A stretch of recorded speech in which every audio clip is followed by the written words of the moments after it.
Friends, ಇವತ್ತೇನಾಯ್ತು ಗೊತ್ತಾ? ಕಾಡುಗೋಡಿಯಿಂದ pickup ಮಾಡ್ಕೊಂಡು ಬರ್ತಾ ಇದ್ದೀನಿ. ಬ್ಯಾಕ್ ರೋಡ್ ಗೊತ್ತಲ್ಲ ಹೆಂಗಿದೆ ಅಂತ.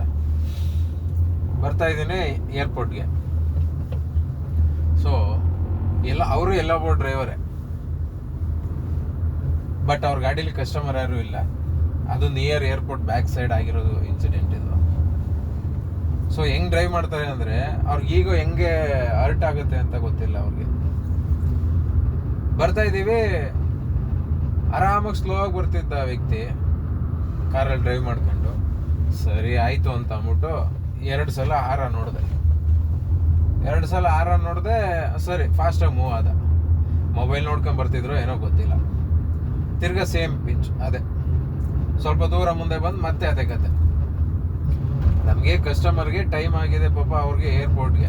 ಏಕೆಂದರೆ ಬ್ಯಾಕ್ ರೋಡ್ ಗೊತ್ತಲ್ಲ, ನಾವು ಎಷ್ಟೇ ಫಾಸ್ಟಾಗಿ ಬಂದ್ರೂ ಅಲ್ಲಿಗೆ ಕವರ್ ಆಗುತ್ತೆ ಟೈಮಿಂಗ್ಸ್, ಇನ್ನೂ ಲೇಟೇ ಆಗುತ್ತೆ. ಸೊ ಹಂಗಾಗಿ ನಿಯರ್ ಹೆಂಗೆ ಅಂತಂದರೆ ಬ್ಯಾಕ್ ಸೈಡು ಇಲ್ಲಿ ಗಾಳಮ್ಮ ಸರ್ಕಲ್ ಅಂತ ಇದೆ, ಅಲ್ಲಿ ಲೆಫ್ಟ್ ಎತ್ಕೊಂಡ್ರೆ ಡೆಡ್ ಎಂಡು. ಆ ಡೆಡ್ ಎಂಡ್ ಮೂವ್ ಮಾಡ್ಕೊಂಡು ಹಂಗೆ ಬರ್ತಾ ಇದ್ದೀನಿ ಮುಂದೆ. ಆ ಜಾಗದಲ್ಲಿ ಏನಾಗೈತೆ, ಸರಿ ನನಗೆ ಜಾಗ ಸಿಕ್ತು, ಇನ್ನೇನು ಅವ್ನು ಆರಾಮಾಗಿ ಹೋಗ್ತಾನಲ್ಲ ಅಂತ ಅಂದ್ಬಿಟ್ಟು ಓವರ್ಟೇಕ್ ಮಾಡಕ್ ಹೋದ್ರೆ, ಓವರ್ಟೇಕ್ ಮಾಡಕ್ ಬಿಡ್ದೇನೆ ಅವಾಗ ಪುಣ್ಯಾತ್ಮ ಸೆಕೆಂಡ್ ಗೇರಲ್ಲಿ ಹೋಯ್ತು, ಥರ್ಡ್ ಗೇರಲ್ಲಿ ಹೋಯ್ತಿದ್ದ ಅನ್ಸುತ್ತೆ. ಟಕ್ಕಂತ ಸೆಕೆಂಡ್ ಗೇರ್ ಕೊಟ್ಟು ಉಗ್ಗಿಸ್ಕೊಂಡು ಹೋಗ್ಬಿಟ್ರಪ್ಪ. ಏನ್ ಸಿಕ್ಬಿಡ್ತು. ಹೆಂಗಿದ್ದಾರೆ ಜನ ಅಂತಂದ್ರೆ ಅದನ್ನ ಅರ್ಥ ಮಾಡ್ಕೊಳಕ್ಕೆ ಆಗ್ತಾ ಇಲ್ಲ. ಎಂತೆಂಥ ಡ್ರೈವರ್ಗಳಿರ್ತಾರೆ, ಏನು ಎತ್ತ. ಸರಿ ಅವನು ಹೋಗ್ತಾ ಇಲ್ಲ, ಸರಿ ಇವನು ಓವರ್ಟೇಕ್ ಮಾಡ್ತಿದ್ದಾನಲ್ಲ ಬಿಡು ಅಂತ ನೋಡಿ ಅಲ್ಲೂ ಹಂಗೂ ಬಿಡ್ತಾ ಇಲ್ಲ.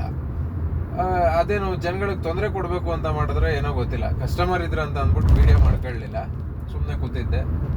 ನಾನೇನು 2 ಮೊಬೈಲ್ ಯೂಸ್ ಮಾಡ್ತಾ ಇಲ್ಲ, ಒಂದರಲ್ಲೇ ವಿಡಿಯೋ ಮಾಡಬೇಕು, ಅದರಲ್ಲೇ ಅಪ್ಲೋಡ್ ಮಾಡಬೇಕು. ಸೊ ಹಂಗಾಗಿ ಹೆಂಗಿದೆ ಅಂತ ಜನಗಳದು ನೋಡಿ ಫ್ರೆಂಡ್ಸ್.